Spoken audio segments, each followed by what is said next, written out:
We've had conservatories before, so we've always wanted another one when we moved here, but we want to feel like it's part of the house but also part of the garden.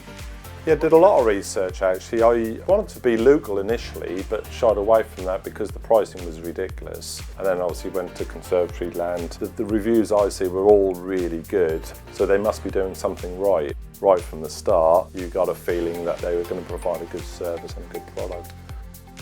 I sent the inquiry through initially and the response was very quick, and then they basically called me and started to talk about my requirements, etc. So all of that was really simple. You didn't have to think about it.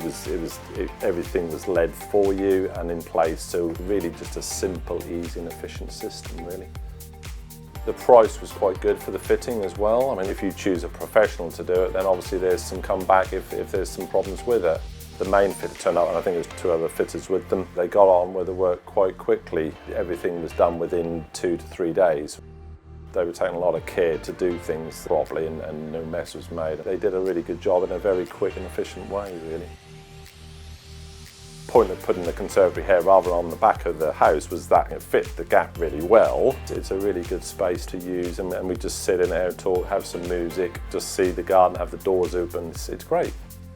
I would recommend Conservatory Land. They're professional, but they're really efficient in what they do and really helpful. I've dealt with a lot of companies in my life, and actually they go right to the top of that.